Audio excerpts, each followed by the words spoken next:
अहिलेको असुरक्षित छ र सरकार। यो सरकारले पनि पुरै अवधि बिताएर चुनाव गर्ने होइन अरे। हामी खबरदारी गर्छौं। तपाईँ यही संसद होइन, यही संसदमा नक्सा जारी गर्दै उहाँले दिएको अभिव्यक्तिले दिल्ली हल्लेको तपाईले सुन्नु भएन? संविधान संशोधन नगरी फेर्न मिल्दैन मलाई लाग्छ।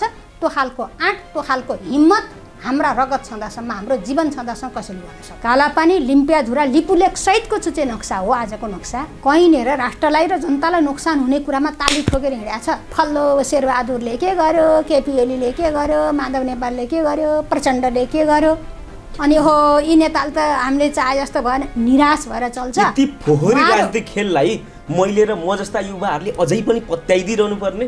कसैले छुन सक्दैन। मैले छुन पर्ने केही गरेको छैन।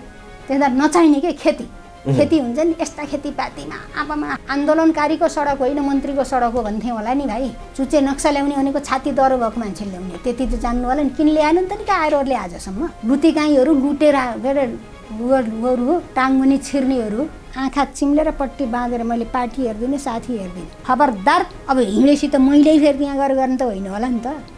अन्त यो सरकारलाई मैले सोध्ने प्रश्न हो। तपाईँले मलाई जे सोध्नुभयो मतलबै चाहिँ के गरेका छन्, के पार्टी फुटाउन लाछन्, अब अध्यादेश लाउनु ल्याछन्, के गर्न लाछन्, उनका धन्दा अर्कै छन्। त्यहाँ मन्त्री पठाउनु पर्दैन? दबाब दिनु भएको छ, लागि पर्नु भएको छ।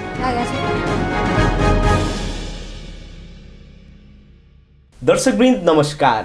सूत्र टिभीको प्रस्तुति कार्यक्रम साझा सरोकारमा यहाँलाई हार्दिक स्वागत छ। आज हामीसँग हुनुहुन्छ नेकपा एमालेका नेत्री एवं पूर्व मन्त्री मान्य पद्म अर्याल। मान्यज्यू, स्वागत छ कार्यक्रममा यहाँलाई। धन्यवाद। तपाईलाई मैले सम्बोधन चाहिँ नेकपा एमालेको नेत्री भनेर गर्दा उचित होला कि आजको दिनमा नेकपा एमाले ओलीसम्मकी नेत्री भनेर सम्बोधन गर्दा चाहिँ उचित होला? तपाईँले सम्बोधन कसरी गर्नुहुन्छ त तपाईँको कुरा भयो। वास्तवमा भन्ने हो भने नेपाल कम्युनिस्ट पार्टी एमाले विधिले विधानले चल्ने पार्टी हो, विचारले चल्ने पार्टी हो। त्यो पार्टीको राष्ट्रिय महाधिवेशनबाट पारित भएको जुन विधि छ, विधान छ, त्यहाँबाट निर्वाचित नेतृत्व को हो भन्ने त्यो पार्टीको नेतृत्व भनेको केपी ओली हो। त्यसैले केपी ओली गुटै होइन, केपी ओली कुनै समूह नै होइन। सार्वभौम सम्पन्न तलका हाम्रा प्रतिनिधिहरू, महाधिवेशनका पार्टी सदस्यबाट छानिएका प्रतिनिधि आएर महाधिवेशनको हलबाट बहुमत सदस्यले, बहुमत प्रतिनिधिले मतदान गरेर चुनिएको पार्टीको अध्यक्ष गुट हुन्छ। तर एक थरी पक्षले हामी केपी ओलीलाई त पार्टीको नेता होइन कि पार्टीको सदस्य नै मान्दैनौँ भनेर भनिरहेको अवस्था छ। अब उहाँहरूले के भन्नुहुन्छ भन्ने कुरा छोडिदिउँ। दलीय व्यवस्थामा दल सञ्चालनका विधि हुन्नन्, विधान हुन्नन्। ए दल होस् कि विदल हो कि सिदल होस्, कुनै व्यक्तिले के भन्छ भन्ने कुरा महत्त्वको कुरा होइन।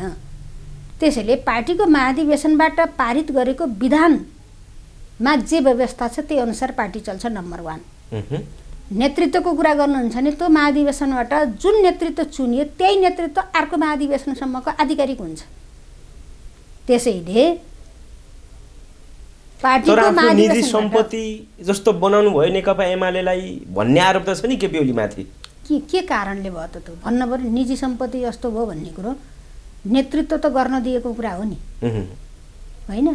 ल ठिक छ, कसैको भने जस्तो भएन अरे, कसैको चित्त बुझेन अरे। अनि एउटै नेतृत्व जहिले पनि छ।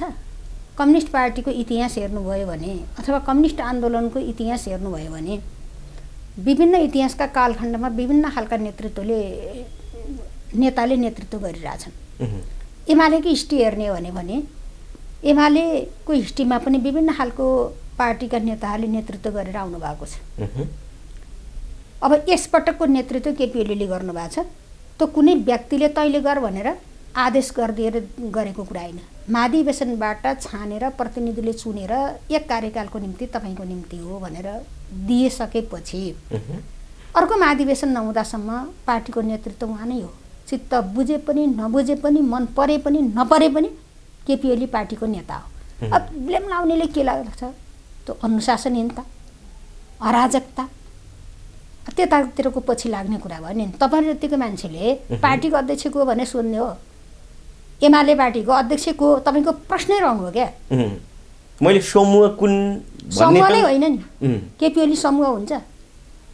तर तपाईको पार्टी भित्र दुईटा चिरा त देखिएको छ नि मान्यज्यू। ठीक छ के देखिया छ। जो पार्टीको नेतृत्वमा छैन, पार्टीलाई असफल बनाउनको निम्ति समूहबन्दी गरेर हिँडेको छ, त्यसलाई समूह भन्नुहोस्। पार्टीको महाधिवेशनबाट सारा कार्यकर्ताले चुनेको नेतृत्व आजको दिनमा माधव नेपाल पक्ष पार्टीलाई असफल बनाउन लागि परेको हो। म भन्छु अनि त्यो एकदम खुलेर बताइदिनु न। भन्छु, मजाले भन्छु, दुनियाले देखेको कुरा किन भन्दिनँ। तपाईँलाई मेरो प्रश्न हुन्छ, ल केपी ओली समूह हो भने एमाले पार्टीको अध्यक्ष को हो? एमाले पार्टीको अध्यक्ष को हो त? अध्यक्ष अर्को हुन पर्यो नि। केपी ओली अध्यक्ष होइन समूह हो भन्ने नि, अध्यक्ष को हो? पार्टीको आधिकारिक अध्यक्ष को हो? यस्तो चिज त। तर कार्यकर्ताले कसरी हेरिरहेछन् भने एमालेमा ओली गुटको अध्यक्ष केपी ओली, माधव गुटको अध्यक्ष माधव कुमार नेपाल या अरू कोही, कार्यकर्ताले त अहिले यसरी नै देखिरहेछन् नि। यो भन्दा फरक छ भने फरक के हो बताइदिनु। एमाले पार्टीभित्र हिजो एमाले पार्टी र तत्कालीन माओवादी पार्टी एकता हुँदा दुईटा अध्यक्ष थियो। आजसम्म कम्युनिस्ट पार्टीमा दुईटा अध्यक्षको अभ्यास थिएन। त्यो बेला पार्टी एकता हुँदा दुई खालका मनोविज्ञानलाई जोड्नको निम्ति दुईटा अध्यक्ष गरेर गइयो। जब त्यो एकता भाँडिएपछि एमाले पार्टीमा रूपान्तरण भइसकेपछि एमाले पार्टीमा दुईटा अध्यक्ष छैन। एउटै अध्यक्ष छ, त्यो अध्यक्ष भनेको केपी ओली हो। माधव नेपाल भनेको वरिष्ठ नेता होइन। एमाले पार्टीमा रहँदासम्म उहाँ हाम्रो पार्टीको सर्दीय वरिष्ठ नेता हो। अनि उहाँ अध्यक्ष कहाँ घोषणा गर्नुभएको छ मलाई त थाहा छैन। उहाँले म अध्यक्ष भने त मलाई थाहा छैन। तर केपी ओलीलाई अध्यक्ष नै नमान्ने खालका कदम त देख्नु भएको छ नि यहाँले। अनि त्यो त एक खालको यो कम्युनिस्ट आन्दोलनमा यो खालको जुन असन्तुष्टि उत्कर्षमा पुगेर एक खालको विद्रोह जुन अराजकतामा परिणत भयो नि, यो सायद नेपालको कम्युनिस्ट आन्दोलनले भोलि समीक्षा गर्दाखेरि यो अहिलेसम्म इतिहासमै नभएको नयाँ घटनाको रूपमा चित्रित हुनेछ। हामीले पढेनौँ, त्यसैले हामीलाई दुःख लागिरहेछ। पार्टीमा तपाईले भन्नुभयो नि यो इतिहासको नौलो घटना हो। यो सबै कुराको, यो सबै घटनाको जग चाहिँ कसलाई देख्नुहुन्छ? व्यक्ति किटेर भन्ने हो भने केपी ओली या माधव कुमार नेपाल? यस्तो हुँदैन कि यसमा हरेक चिज गुण र दोषको आधारमा हुन्छ। हरेक व्यक्तिका नकारात्मक कुरा मात्रै पनि हुँदैन, सकारात्मक पनि हुँदैन। नकारात्मक र सकारात्मक, कमजोरी र सबल पक्ष दुवै मिलेर नै नेतृत्व स्थापित हुन्छ, अगाडि बढ्छ। त्यसैले दुईटामा कसको गति तपाईँको नजरले के देखेको छ? आजका दिनमा एमाले पार्टीको एउटा सदस्य भएर, एउटा स्वतन्त्र सदस्य भएर भन्नु न तपाईँ। म त एमाले पार्टीको सदस्य होइन नि मान्ने। मैले त भनिसकेँ त, एमालेको चप्पल लाएर बोल्दा के देख्नुहुन्छ? अथवा म त एमालेको चप्पलै लगाउँदिनँ, चप्पल लगाउन उचित नै रहेनछ भन्ने मैले ठमाइ गरेँ। त्यसो एमालेको चप्पल नलाइकन तपाईँ स्वतन्त्र मान्छे, कुनै दलमा आबद्ध नभएको होइन, आबद्ध नभएको स्वतन्त्र मान्छेको हैसियतले तपाईँ भन्नुहोस् त, तपाईँले एमाले पार्टीभित्रको समस्यामा बेसी को छ मान्ने चाहिँ म भनौँ सार्वजनिक रूपमा छैन। मेरो पुस्ताको प्रतिनिधित्व गरेर मैले हेर्ने हो भने, मैले दलको चप्पल नलगाई हेर्ने हो भने मैले साँच्चीकै कम्युनिस्ट भेट्न गाह्रो छ, चाहे माधव कुमार नेपाल चाहे केपी ओली। अब तपाईँले मलाई भनिदिनुहोस् मैले गरेको विश्लेषण, यो देशको एउटा युवाले गरेको विश्लेषण चाहिँ सही हो या गलत? होइन, यस्तो हुन्छ नि, तपाईँले के कुरालाई स्टडी गरेर विश्लेषण गर्नुभयो होइन, तपाईँले के चिजलाई अब अध्ययन गर्नुभएको छ, आफ्नो धारणा बनाउनु भएको छ, विश्लेषण गर्नु। मैले संसद विघटनलाई अध्ययन गरेको छु, मैले विभिन्न घटनाहरूलाई अध्ययन गरेको छु, संसद विघटनपछि निम्तिएका नतिजाहरूलाई अध्ययन गरेको छु। म तपाईँलाई भन्छु, संसद विघटन गर्नु गैर कम्युनिस्ट चरित्र भन्न मिल्दैन। हाम्रा कानुन छन्, हाम्रा संविधान छन्, अनि कार्यकारीका अधिकारहरू पनि छन्। अब त्यसको जवाब हेर्दै जानु निकट भविष्यमा देख्नुहुनेछ। फेरि संसद विघटनकै कुरा गर्ने हो भने आजका दिनमा पनि प्रश्न उठेको छ, यत्रो आरामदायी सरकार अहिलेको असुरक्षित छ र सरकार अहिलेको असुरक्षित त छैन नि त सरकार। तर हामी त गाईगुई त सुनिसकेका छौँ त, यो सरकारले पनि पुरै अवधि बिताएर चुनाव गर्ने होइन अरे। बीचमा चुनाव गर्नेहरू जो हिजो संसद विघटनका विरुद्धमा अदालत गए, सडकमा गए, नारा जुलुस गरे होइन, अनेकन खालका चिजहरू गरे। तर त्यो समूहले, त्यो एउटा गठबन्धनले जसरी संविधानको घाँटी मिच्न खोजियो, संविधानको घाँटी अट्ठाउने कदम रोकेका हौँ हामीले भनेर त भनिरहेछ नि। त्यही भएर हेर्दै जानुहोस् भोलिका घटनाक्रमहरूले कति चिजका पुष्टि गर्दै जान्छन्। पर्दाभित्र लुकेका जे चिजहरू छन् अब बिस्तारै पर्दा उघ्रिँदै जान्छ र बाहिर आउँछ के। त्यसैले भन्ने चिज एउटा, गर्ने चिज अर्को।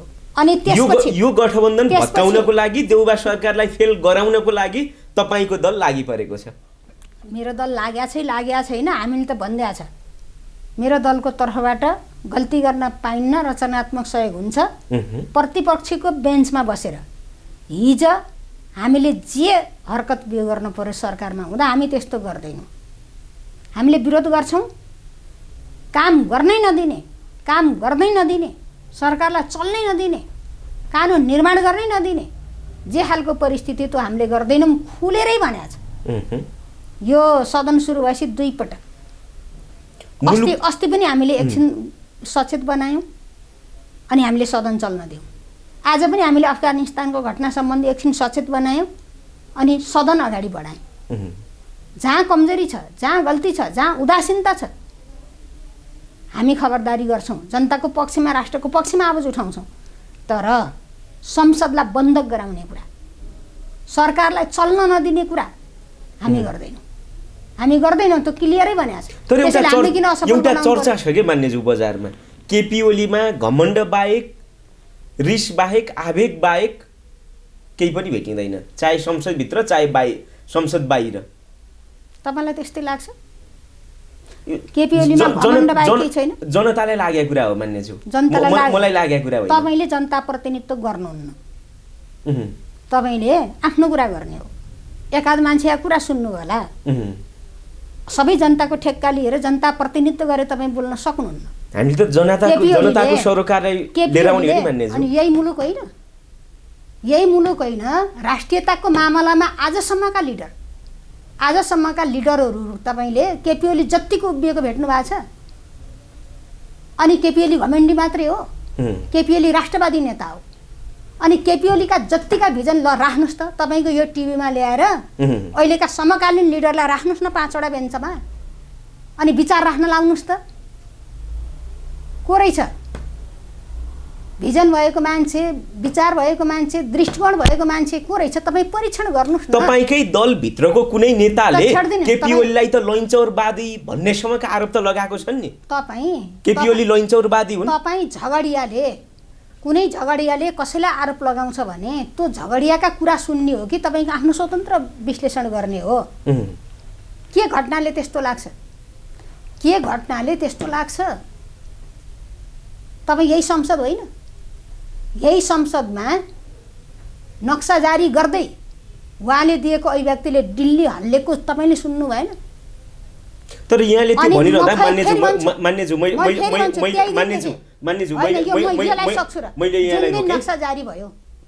जुन दिन नक्सा जारी भयो त्यसपछि सिलसिला बढ्दै गएर केपी ओलीको सरकार गएको होइन? गएको हो कि होइन? घटनाक्रम त्यस्ता छन् कि छैन? तर यहाँले यो भनिरहँदा एक खालको यसरी पनि चर्चा हुन्छ कि बजारमा, अधिकांश विश्लेषकहरूले यो कोणबाट पनि हेर्ने गर्छन्। चुच्चे नक्सा जारी गराइयो, चुच्चे नक्सा जारी गराएपछि भारतीय रहका प्रमुख सामन्त गोयलसँग केपी ओलीको षड्यन्त्रपूर्वक भेटवार्ता भयो। त्यसपछि चुच्चे नक्सालाई पाठ्यक्रममा जारी गर्नबाट केपी ओलीको सरकार पछि हट्यो। यो अधिकांश विश्लेषकहरूले यसरी विश्लेषण गरिरहेछन्। ती सबै गलत धारणा हुन्? तपाईँको विश्लेषक हो कि तपाईँको विश्लेषण हो कि अरूको मैले जान्दिनँ। मैले कठै भन्छु। किन कठै भन्छु भने नि, होइन मान्छेले नबुझेर हो भने यस्ता कुरा नगर्नु नै ठिक। बुझबुझ आएको भने यस्ता विषयमा, राष्ट्रियता जस्ता संवेदनशील विषयमा बुझबुझाउने विषय पनि होइन। नक्सा जारी भएन। आजको नेपालको मानचित्र अधिकारी कुन? चुचे हो कि होइन? भित्तामा छ कि छैन? अनि त्यो चुच्चे नक्सा हिजोको संविधानमा थिएन। हामीले संविधान लेख्दा त्यो संविधान यही सार्वभौम सत्ता संसदले हामीले त्यति बेलाको सरकारले केपी ओलीले टेबुल गरेर अनि त्यहाँबाट सर्वसम्मत ढङ्गले पारित गरेको हो कि होइन, निशान छापमा त्यो चुच्चे नक्सा समावेश गरेको हो कि होइन, के हो जारी गर्ने भनेको।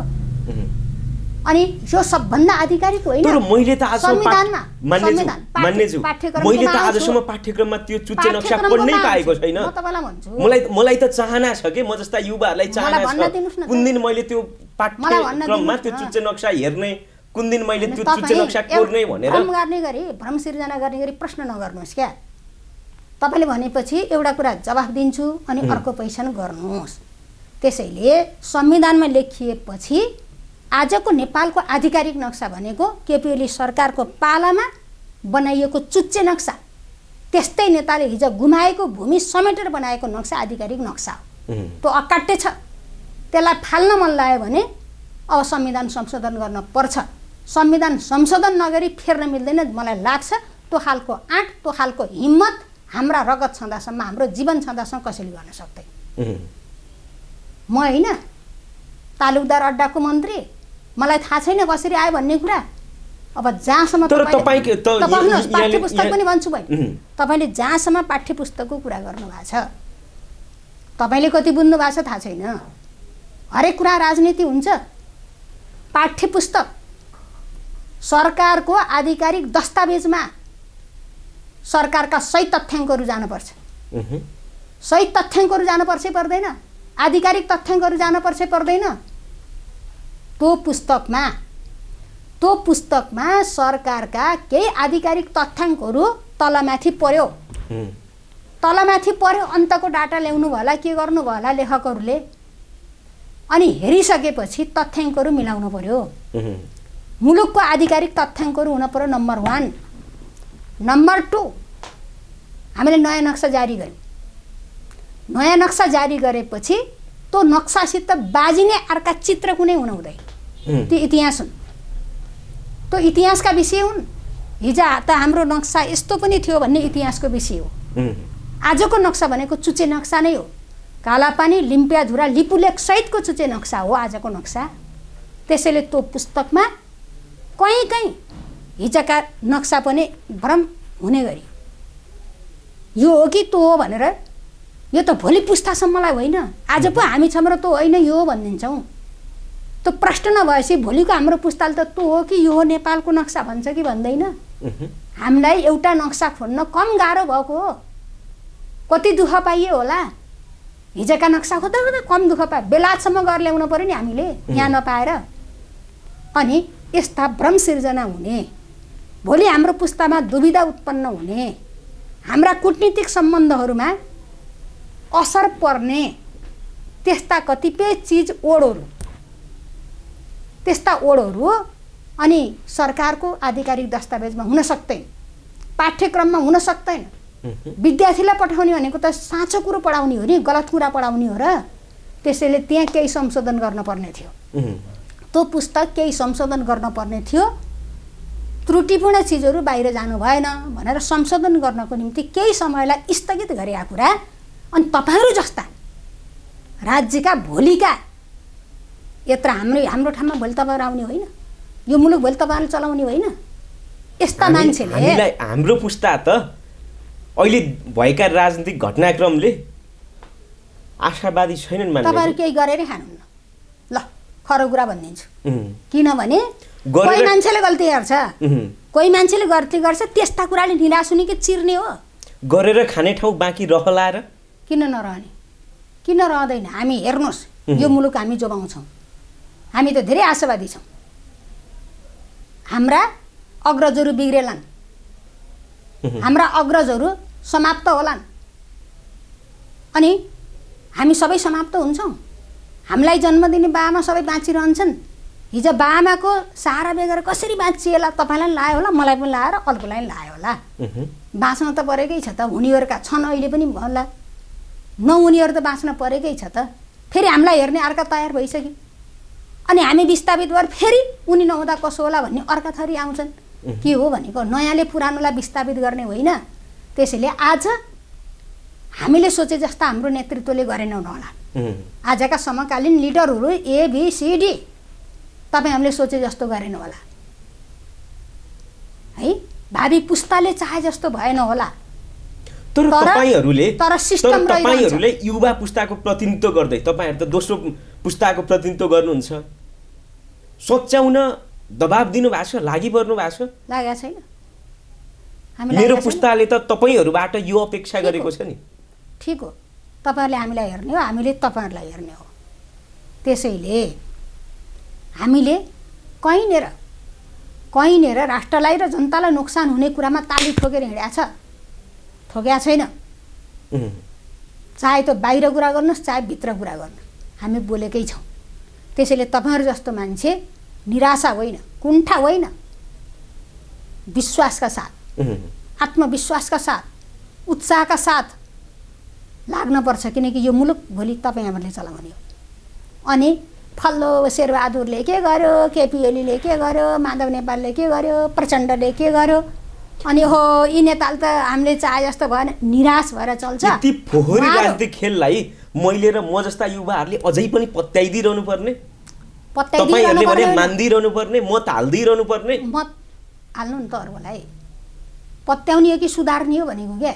जब गल्ती भयो भनेपछि अहिलेको यो लेभलको नेतृत्व अलि राजनीतिक रूपमा राजनीतिलाई गन्धित बनाए, हामीले सोचे जस्तो भएन भनेपछि नेतृत्व गरेर हामी अगाडि आउनु परेन। सफा बनाउन राजनीतिलाई, निराश हुने हो।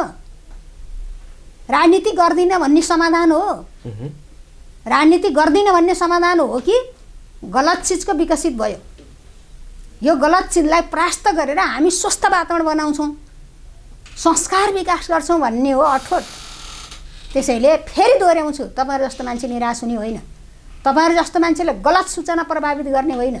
जनतालाई आशा जगाउने, जनतालाई विश्वास जगाउने, जनतालाई भरोसा जगाउने यस्ता खालका सूचना प्रवाह गर्ने काम तपाईहरुका स्टाफ मिडियाले नि गर्नुपर्छ, व्यक्तिगत रूपमा तपाईहरु जस्ता मान्छेले नि गर्नुपर्छ।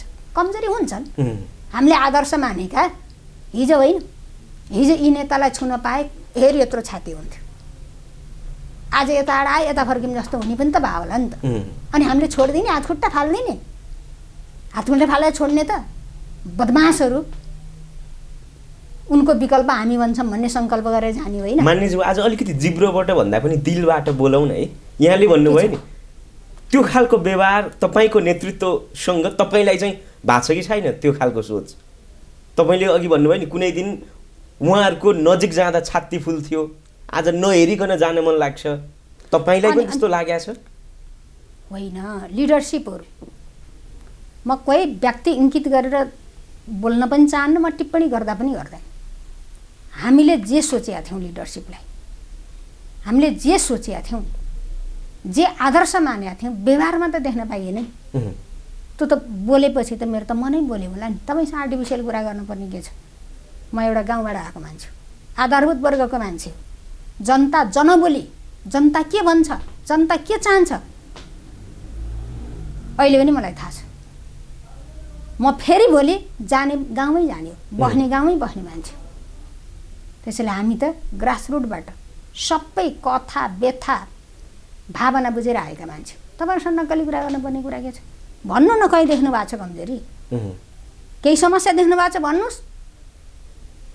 हामीलाई त राम्रो हुन मन छ, राम्रो हुन मन छ, राम्रो हुनको निम्ति दिनु न के सल्लाह दिनुहुन्छ मलाई? मान्यज्यू, मैले यो प्रश्न गर्न, यो प्रसङ्ग जोड्न कति उचित होला या नहोला, तर स्याङ्जाबाट, आफ्नै गृह जिल्लाबाट तपाईँले एउटा अपमानजनक व्यवहार खेप्नु पर्यो, त्यहाँका नागरिकहरूसँग चाहिँ तपाईँ लुकेर हिँड्नु पर्यो, अझ ठाडो शब्द प्रयोग गरेर नि त्यहाँका नागरिकहरूले तपाईँलाई लखेटे भन्ने खालका आरोपहरू त छन् नि। तपाईँलाई आरोपको कुरा नगर्नुहोस्, तपाईँसँग सही सूचना छ, घटनाको बारेमा सही सूचना छ। हामीले दृश्यहरू हेरेका छौँ मान्ने बाबा। यतिको चेतना भएको मान्छेले ल त्यहाँ एउटा मिडियामा आयो है, एउटा मिडियामा कसैले गर्यो भनेपछि घटनाको वास्तविकता के हो भनेर तपाईँले बुझ्नुहुन्छ? सायद तपाईँले पनि फेरि न्युज बनाउनुपर्छ होला नि त, मिडियामा भइसकेपछि त वास्तविकता नबनाइकन त्यो अर्काले ल्याएको फोटोकपी गर्नुहुन्छ कि वास्तविकता भनेर बुझ्नुहुन्छ? तपाईँले वास्तविकता बुझ्या भए त यो प्रश्नै गर्नुहुन्थेन, यो प्रश्नै गर्नुहुन्थेन। मैले यो उचित प्रश्न गरिनँ होइन, उचित प्रश्न हो कि होइन भन्दा के भएको भने तपाईँले मलाई व्यक्तिगत रूपमा तपाईँ आजका दिनसम्म झन्डै 1 वर्ष भयो होला जस्तो लाग्छ मलाई, आजका दिनसम्म तपाईँ सूचनाबाट वञ्चित हुनुहुन्थ्यो भने के भएको दिदी तपाईँले पहिले सोध्न सक्नुहुन्थ्यो। नत्र एउटा राज्यको मन्त्री आफ्नो जिल्लामा यस्तो भयो भनेर कुनै एउटा मिडियाले हालेपछि भएको के होला भनेर तपाईँ जतिको मान्छेले त बुझ्न पर्ने हो नि। त्यसैले यस्तो सतै अरूलाई गाली गर्न सजिलो हुन्छ क्या, अरूलाई गाली गर्न, अरूको टिप्पणी गर्न सजिलो हुन्छ मजाले। त्यहाँको यहाँ एकल फनमा हुने कुरा तपाईँ त आजका दिनसम्म भ्रममा पर्नु भएछ। यस्तो पनि हुन्छ। अब भएको के तपाईँलाई मैले आज भनिदिने भएँ, म भएको होइन। 2टा बाटा थिए, पिच बाटोमा त्यति बेला क्षेत्रीय स्तरको कङ्ग्रेसको कार्यक्रम भइरहेको थियो, भाषण चलिरहेको थियो। यताबाट जाँदा स्कटिङसहित म जान पर्यो। त्यहाँ अर्को विकल्प थियो, माथिल्लो र तल्लो बाटो यस्तो थियो। माथिल्लो बाटो पिच बाटोमा कार्यक्रम भइरहेको थियो भनेपछि कार्यक्रम डिस्टर्ब नगरिकन तल्लो बाटो हलमा जाउँ। कार्यक्रममा गएपछि मैले नमस्ते गर्न पर्छ पर्दैन झरेर आफ्नो गाउँका मान्छेलाई, अझ मेरै नगरपालिकाभित्र कुरा गर्दैछु, नमस्ते गर्नुपर्छ, बोलचाल गर्नुपर्छ। उहाँहरू चाहिँ सरकारकै विरुद्ध नारा लाउनु भएको छ, अनि उहाँलाई पनि अप्ठ्यारो होला, डर पनि भयो थोरै थोरै। डर के डर, मेरा वल्ला घर पल्ला घरका मान्छे तपाईँ त त्यतिखेरको तात्कालीन सरकारको बहालवाला मन्त्री, यही त ठान्नै नठान्नु, प्रधानमन्त्रीसँग निकै निकटको पात्र र प्रतिपक्ष दलले सरकार विरुद्ध नारा लगाइरहेछ। होइन, केही हुँदैन। स्याङ्जामा तपाईँ एकदमै क्लियर हुनुहोस्, तपाईँ ब्रह्म हुनुहुन्छ भने ब्रह्ममुक्त हुनुहोस्, कसैले छुन सक्दैन, कसैले छुन सक्दैन। मैले छुन पर्ने केही गरेको छैन। त्यसमा नचाहिने के खेती हुन्छ नि, यस्ता खेतीपातीमा आपामा हामी जस्ता मान्छेले यस्ता खेतीपातीमा सम्हाल्ने, हामीसँग संस्कार हुनुपर्छ। तर एकताका सामाजिक सञ्जालले निकै चर्का थियो क्या यहाँको विषय। एकताकै होइन कि एकैपटक हो। अनि धुलो उडेर गएपछि मेरो गाडी अगाडि गएपछि पछाडिबाट धुलो खिचिदिए त मेरो दोष हुन्छ? मेरो गाडी अगाडि गयो धुले बाटो, मैले दम्ब घमण्ड गर्ने हो भने, म ठुलो मान्छे हुने हो भने मैले सुरक्षालाई के भन्थेँ? तो विद्रोहीको होइन, आन्दोलनकारीको सडक होइन, मन्त्रीको सडक हो भन्थेँ होला नि भाइ, भन्थेँ कि भन्थेँ? तर तपाईँ मान्नेछु, 1 मिनट, तपाईँले भन्नुभयो नि गलत प्रचार गर्दै थिए कसैले पछाडिबाट भिडियो खिचेर, त्यसरी गलत प्रचार गर्नेहरू पनि त हिजोको दिनमा तपाईँलाई नै यो ठाउँसम्म पुर्याउने त थिए नि। त्यही भएर त मैले केही गरिनँ नि भाइ। यत्रो बदनाम गर्न हल्ला हल्ला गरिदिँदा पनि के गरेका हो भाइ भनेर सोधिनँ। पार्टीका साथीहरूले आफै केटाहरूले यस्तो हालेछन् एक्सक्युज भने छोडिदिनुहोस्, त्यसले मलाई के हुन्छ र, केही फरक पर्दैन भने। त्यसैले एकदम सरासर हिँड्दै गरेको कुद्दै गरेको गाडी पछाडिको धुलो खिचेर नहेटियो भनेर हल्ला हल्ला गरे। हल्ला हल्ला गर्ने पनि त्यहीँका मान्छे थिए, राजनीतिक रूपमा कता थिए छोडिदिनुहोस् होइन। अनि त्यहीँका मान्छेले त्यो गरे, त्यहीँका मान्छेले जुलुस गरेका थिए, मेरा आफन्तै थिए, मेरा दाइ भाइ दिदी बहिनी थिए, मैले डिस्टर्ब गर्न हुन्थेन। बाटो त साँच्चै भन्ने हो भने त सुरक्षाले त मलाई त्यहीँ लान खोजेको थिएँ नि, बहुत डिस्टर्ब नगरौँ, बरु तल कार्यक्रम सकेर आएर भेटघाट गरौँला भनेर एकदम मैले नै तलबाट जान चाहेको, राम्रो हुन्थेन नि, उहाँहरूको कार्यक्रम डिस्टर्ब गरिदिए जस्तो हुन्थ्यो।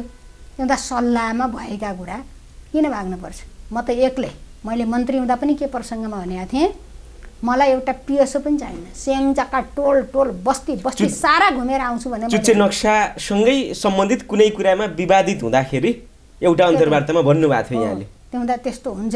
मान्छे डराउने मान्छे भए चुच्चे नक्सा ल्याउन सक्छ? चुच्चे नक्सा ल्याउने भनेको छाती दह्रो भएको मान्छेले ल्याउने, त्यति त जान्नु होला नि। किन ल्याएन नि त नि आएरहरूले आजसम्म थिएनन् हामी जस्ता मन्त्री। ऊ त्यहाँ भित्ता टाँसिदिएको छु, भूमि व्यवस्थामाभन्दा अगाडिका मन्त्रीका फोटा हेर्न जानुहोस् त कति थिए। म त तर तपाईँहरू नै मन्त्री भइरहेको बेलामा भारतले पनि किन छाप दिनु पर्यो होला? तपाईँहरूलाई त कति हेपेको है भारतले, कति रिसिभी रहेछ तपाईँहरूसँग भारतको। त्यही हो, तपाईँको एकदम यति रफ प्रश्न नगर्नुहोस् क्या, तपाईँले अलिक स्तरीय गर्नु न। यो टिभीको पनि इज्जत राख्नुहोस्, संस्थाको पनि इज्जत राख्नुहोस्। हेर्नु भएको छ भारतका नक्सा? कति संस्करण हेर्नु भएको छ? भारतका नक्साका कतिवटा संस्करण हेर्नु भएको छ? विगतमा पनि छापेको थियो। तपाईँलाई थाहा रहन्छ, म भनिदिन्छु, विगतमा त्यस्ता धेरै नक्सा छापेका थियो, कहिले एक्सपोज गर्ने कहिले लुकाउने भएको थियो। त्यतिखेर सन्दर्भ त बाटो शिलान्यासित आएको हो नि, बाटो शिलान्यासित आयो अनि बाटो शिलान्यास भयो भनेपछि बाहिर आयो नक्सा। आएपछि यो केपिओली सरकारले त थाहा पारेर च्याप्पै समातेको हो नि, च्याप्पै हिजकाले समातेनन्, डराए, बरु लुकाए, हल्ला गर्न दिएनन्। हामीले त थाहा पाउने बित्तिकै संसदमा भाषण गर्ने हामी सत्तापक्ष नै होइन, ठाउँ ठाउँमा भाषण गर्ने खबरदार हामी दिन्नौँ भन्ने हामी होइन। लुतेकाईहरू लुटेर लुहरू यस्ता टाङमुनि छिर्नेहरू आफूले केही गर्न सक्दैन, नचाहिने हल्ला गरिदिन्छ क्या। मान्यज्यू, अब थोरै तपाईँको दलभित्रको प्रसङ्गमा जाउँ है। ठिक छ। एमाले आजको दिनमा फेरि एक हुने, एकता हुने सम्भावना चाहिँ कतिको देख्नु भएको छ? म आशावादी छु। यद्यपि तपाईँहरूले पनि सुन्नुभएको छ, मैले पनि सुनेको छु, अनेकन कुरा बजारमा चलेकै छन्। तर यो कम्युनिस्ट आन्दोलन, यो पार्टी निर्माण गर्ने कुरामा हाम्रो नेतृत्वको पङ्क्तिको ठुलो भूमिका छ। सबैको लगानीबाट, सबैको कुर्बानीबाट यो ठाउँमा भएको हो। भलाइ जिम्मेवारी लिने कुरामा कहिलेको हुन्छ, कहिलेको हुन्छ, कहिलेको हुन्छ। कमरेड माधव कुमार नेपाल र कमरेड केपी ओलीको बिचको आज सवाल छ। कमरेड माधव कुमार नेपाल पनि यो पार्टीको 16 वर्षको प्रमुख बन्नुभयो नि, 16 वर्षसम्म पार्टी प्रमुख बन्नुभयो। हामीले पनि उहाँलाई नजिकबाट सहयोग गरेका छौँ, भोट हालेका छौँ, सर्दीय आदरणीय नेता मानेर उहाँको अभिभावकत्वमा पनि हामी बसेका छौँ। यसपटक केपी ओलीले एकपटकको निम्ति 9 राष्ट्रिय महाधिवेशनबाट जित्नु होइन। त्यसैले कहिले झलनाथ, कहिले मदन भण्डारी, कहिले मनमोहन अधिकारी, धेरै माधव नेपाल, सिबी मैनाली हुँदै आएको हो नि त। त्यसैले नेतृत्वले धेरै थोरै पालो त पायो नि त, पाएन? पाइसकेपछि अब धैर्यता चाहिँ चाहिन्छ। एउटा विधिबाट, एउटा प्रक्रियाबाट टुङ्गाइसकेपछि अघिल्लो 9 राष्ट्रिय महाधिवेशनको कुरा गर्नुहुन्छ नि त, कमरेड केपी र माधवकै बिचमा प्रतिस्पर्धा भयो। कमरेड माधवलाई थोरै भोट पुगेन, केपी ओली जित्नु होइन। त्यसैले लोकतान्त्रिक अभ्यासमा गएर भोटबाट निर्वाचित भएपछि त्यो अध्यक्ष आफूले भोट नहालेकाको पनि हो, भोट हाल्नेकाको पनि हो। होइन, संस्था भनेको त सबैको हो भनेपछि अब व्यक्ति त भएन नि, केपी ओली त संस्था भएन होइन। ल भन्नुहोस् त, पार्टी अध्यक्ष भनेको त संस्था हो नि। त्यसैले उहाँ व्यक्ति होइन। जब उहाँ व्यक्ति होइन, संस्था हो भनेपछि संस्था मान्दिनँ भनेर भन्न मिल्दैन। के कारणले गर्दा केपी ओली र माधव कुमार नेपाल बीच मिल्न सकेका छैन त नि? कुरा सहमति के कारणले गर्दा पुग्न सकेका छैन भने कम्युनिस्ट पार्टी हामीले बुझेको विचारले चल्ने पार्टी हो भन्ने बुझ्या हो। कम्युनिस्ट पार्टीभित्र डिबेट हुँदा यो तहको डिबेट हुँदा, तल तल पुग्ने डिबेट हुँदा विचारमा मात्रै हुनुपर्ने हो। त्यस्तो त छैन। आज एमाले भित्र कुन विचारको लडाइँ छ, कुन विधिको लडाइँ छ? केही पनि छैन। उहाँहरूको गुनासो के थियो भने एउटा कुरा, अघिल्लो पटकको संसद विघटन गर्न हुन्थेन भन्ने थियो। त्यसले एक न एक ढङ्गले त निकास पायो नि, एक न एक ढङ्गले सम्बोधन भयो, निकास पायो। पाइसकेपछि उहाँहरूले जित्नुभयो। जितेपछि हामी जित्यौँ भनेर ल अब पुराना कुरा सबै छोडियो, अब अगाडि बढौँ भने भए नि हुन्थ्यो। त्यो वातावरण बनेन। अनि यता आएर हिजोको पूर्व माओवादी र पूर्व एमाले बिचको जुन एकता थियो, त्यो पनि अदालतले तिमीहरूको नाम मिलेन, नामसँग चेयर आऊ भने गएनन्, नभएपछि तिमीहरू पूर्ववत पार्टी भऊ भनिदियो है।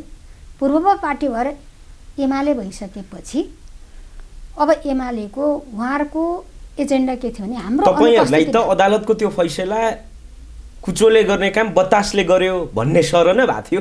तपाईले त खोज्नु भएको थियो नि, त्यही अदालतले ट्याक्कै त्यही गरिदियो। त्यता नजानुहोस् न, तपाईले जे प्रश्न गरेको त्यही जाउँला, त्यो विषय पनि भनौँला। अब भइसकेपछि उहाँहरूको कुरा के थियो भन्ने, त्यो जुन एउटा बैठक हाम्रो अनुपस्थितिमा भयो त्यो गर्न हुन्थेन, त्यसैले त्यही बैठकबाट हामी सामेल हुन पाउनुपर्छ भन्ने भइसकेपछि त्यो कुरा पनि सच्चियो। हामी अब 28कै जाने, फागुन 28कै हामी बैठकमा जाने भन्ने ढङ्गले गइसकेपछि अनि बिचमा यताउता हुँदाखेरि अनि तलका जिम्मेवारी लिएका साथीहरू अलिकति सङ्घर्षमा लाग्नुभएकाहरूलाई नगर त्यो पार्टी चलाउन भइसकेपछि पार्टी चलाउन नयाँ प्रबन्ध गरेर गएको थियो नेतृत्व हैन। त्यो नयाँ प्रबन्ध गरेर गइसकेपछि हिजो जुन खालको हामी जेठ 2 हो, जेठ 2 को अवस्थामा फर्केपछि हिजो एमालेका एकता पूर्वका जे संरचना हुन्, जे नेतृत्व हो त्यहीँ जाने, यिनै दुईटा कुरा हुनु आर्का। त्यो चिजको सम्बोधन भयो, त्यो चिजको सम्बोधन भयो। 28 भन्दा पछाडिका निर्णयहरूको पनि गइसक्यो हैन।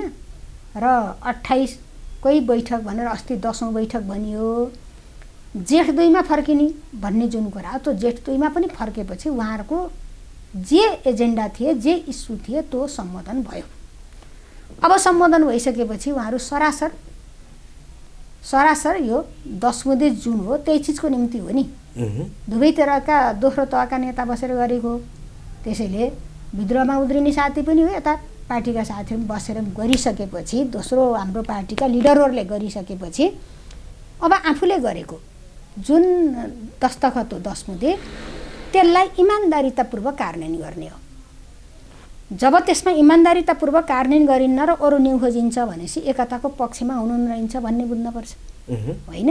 त्यसपछि आजको दिनमा एमाले एक हुने सम्भावना देखिँदैन भन्नु म भन्छु। अब त्यो कार्यान्वयनमा कहीँ समस्या भयो भने, त्यो लेखिएको कुरा कार्यान्वयनमा कहीँ समस्या भयो भने केपीलाई दोषी बनाउने हो, केपीलाई समाउने हो। जुन हालतमा यो कुरो कार्यान्वयन गर्नुहोस् अध्यक्षको तर्फबाट भन्ने हो होइन। आउँदैन आई कामै सुरु नगरी हुँदैन भन्ने आशंका गरेर बाहिर फेरि थप पुरा गर्दै जाने भनेको त्यो चाहिँ उही न्यु खोज्ने कुरा हुन्छ क्या। त्यसैले अब न्यु खोज्ने कुरा हुँदैन। त्यसले मलाई लागेको के छ भन्नु होला भने, मिल्छ कि मिल्दैन भन्ने कुरा, यत्रो आन्दोलन हामीभन्दा अग्रज नेताहरू हो नि, हामीभन्दा धेरै खली धेरै दुःख कष्ट खाएको नेताहरू हो नि, त्यत्रो दुःख कष्टका साथ निर्माण गरेको पार्टी भजममै कसरी पार्लान् र? एउटा कुरा, यदि पार्नै मन लागेछ, मती नै यदि हाम्रा कोही नेताको बिग्रेछ भने अनि सकिने सन्तुष्टि केमा हो त नि? अब कति नै काम गर्न सकिन्छ र? यत्रो वर्ष गरियो, धेरै काम गर्न त सकिन्न नि त। रिटायर लाइफ, सम्मानित रिटायर्ड लाइफ हुने बेलामा यो विचित्रका साथ अपमानित भएर यत्रो विशाल पार्टीको नेताबाट यत्रो समूहको नेता भएर बसेर के सन्तुष्टि हुन्छ र? आत्मसन्तुष्टि त हुँदैन नि। त्यसैले मलाई लाग्छ हाम्रो नेतृत्व गम्भीरतापूर्वक यो विषयमा सोच्छ। नबुझेको नजानेको नेतृत्व त छैन, बुझ्छ भन्ने लाग्छ। अब हुँदै भएन भने अहिले मैले जे भने जान्छ, तर छिटो हुन पर्यो। हाम्रो कुरा आज पनि हामीले एकता हुन्छ भन्ने नै हाम्रो विश्वास छ, किनभने दुवैतिरका नेताहरू अहिले पनि त्यो काममा क्रियाशील भइरहनु भएको छ। मान्नेछु, अघि यहाँले अदालतले एमाले र माओवादी छुट्याइदियो भन्ने प्रसङ्ग गर्नुभएको थियो नि, मैले फेरि अघिकै प्रश्न दोहोऱ्याएँ। अदालतले एमाले र माओवादी अलग भयो, तिमीहरूको नाम मिलेन, तिमीहरू मिलाएर आऊ फेरि मिल्ने भए भनेर गरिदिएको फैसला तपाईँले त आखिर चाहनु भएको थियो नि, त्यही कुचोले गर्ने काम बतासले गर्दै सरो नै भएको थियो। चाहेको भन्ने कसरी बुझ्नुभयो त? मैले के घटनाबाट तिमीहरूले चाहथ्यौ भन्नुभयो त? एकताका कुनै खालका प्रयासहरू हुन्थे होला नि त, किन भएन? तपाईँलाई सबै कुरा कति बताउने? जुन बेला हाम्रा नेतृत्वको बिचमा डिबेट सुरु हुन थाल्यो, खचबच सुरु हुन थाल्यो, हामी कम लाग्यौँ, दुवैतिर कम भन्यौँ हामीले। जब अदालतले फैसला गर्यो नि 15 दिनको समय दिएर, 15 दिनको समय दिएर अदालतले फैसला गरेपछि पार्टी अध्यक्ष, पहिलो अध्यक्षको हैसियतमा दोस्रो अध्यक्षलाई बोलाउनु भएकै हो नि, बसेर छलफल गर्न पर्यो, अदालतले यसो भनेको छ भनेर। अब बेसरी टसल बढिसकेको थियो, प्रचण्डको बढी इच्छुक हुनु भएन, नखोजेको त होइन नि त। पहिलो अध्यक्षको हैसियतले तपाईँ बोलाउनुपर्छ भनियो, हामीले पनि खोज्नुभयो। अब के लाग्यो? अब सँगै जान सकिन्न भन्ने लाग्यो कि आफ्नो सुरु गर्छु भन्ने लाग्यो कि के लाग्यो होइन? कमल प्रचण्ड सट्टै हुन्छ बसौँ छलफल गरौँ भन्ने हिसाबले त आउनु भएन। त्यसैले अब हाम्रो यात्रा त्यहीँसम्मको रहेछ, संयुक्त भन्ने रहेछ कि मान्नेछु। यहाँलाई आजको अन्तिम प्रश्न, नेपालका आजसम्मका अधिकांश मन्त्रीहरू केवल गाडी मात्र चढ्छन्, भत्ता मात्र पचाउँछन्, जनताका काम केही पनि गर्दैनन् भन्ने खालका नागरिकप्रति एउटा गलत विश्वास, मैले गलत नै भनेर माने। पद्म अर्याल कुनै दिन कुनै समय भूमि सुधार मन्त्री हुँदाखेरि मन्त्रालयबाट के कस्ता कामहरू भए? दुनियाँले देखेको छ। दुनियाँले देखिया छ इतिहासमा नभएका कहिल्यै कसैले नगरेका युगीन महत्त्वका हिस्टोरिकल काम मैले गरेको छु। सिस्टमको कुरा गर्नुहुन्छ भने अबको नेतृत्वले कसरी लान्छ, मैले यति धेरै पारदर्शी बनाउने गरी एकदम त्यो सुशासन विरोधी गतिविधि हुने कार्यालय भनेर चिनिया थिए नि त, तिनलाई व्यवस्थित गर्नको निम्ति सुधारदेखि आमूल परिवर्तनसम्मका मैले यति धेरै योजनाहरू अगाडि बढाएको छु। अब स्थानीय तहमा पठाउनको निम्ति धमाधम स्क्यानिङको काम भइरहेको थियो। स्थानीय तहमा मालपोत नापीको काम पठाइदिने, गाउँ गाउँमै पठाइदिने भनेर भएको थियो। अहिले के भइरहेछ, मन छोडेको भने त 7-8 महिना त भइसक्यो होइन, के भयो त्यो धेरै छ। सार्वजनिक सरकारी जग्गाहरू हामी जस्तैले होइन मिचेको खाएको, त्यो काममा सहयोग त हामी जस्तै मान्छेले गरे होला नि त।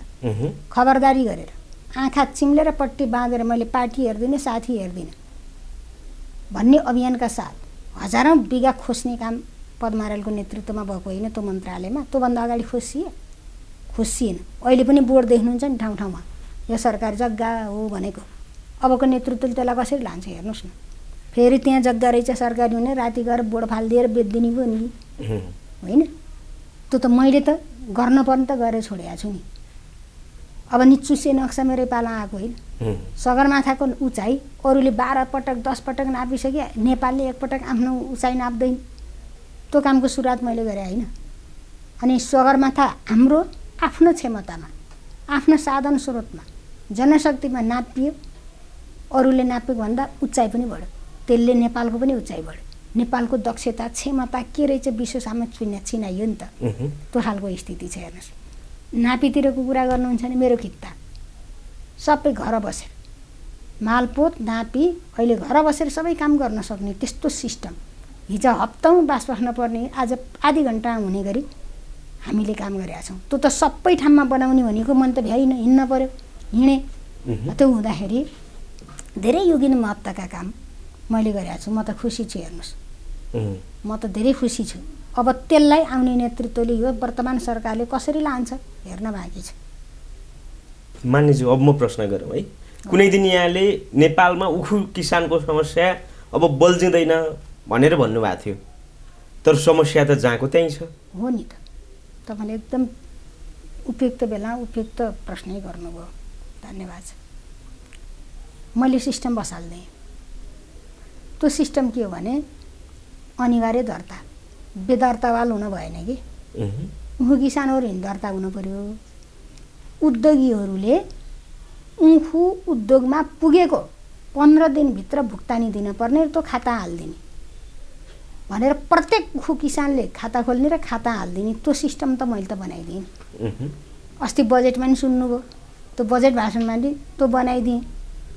अब म त्यहाँ भएको भए कान समातेर पहिलो महिनादेखि त्यो गराइदिन्थेँ। अब म त निस्केँ, सिस्टम त बनिएको छ नि।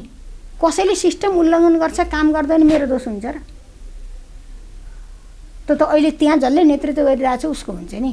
अहिले मन्त्री त छैन, थाई सरकार कर्मचारी हो त्यहीँ छन्, अघिल्लो सरकारले बनाएको छ सबै, त्यही विधिमा गर्न पऱ्यो नि त। त्यसैले म त आवाज उठाउँछु। के आवाज उठाउँछु भने फेरि पनि उखु किसानलाई रोक्न पाइँदैन, आँसु झार्न पाइँदैन।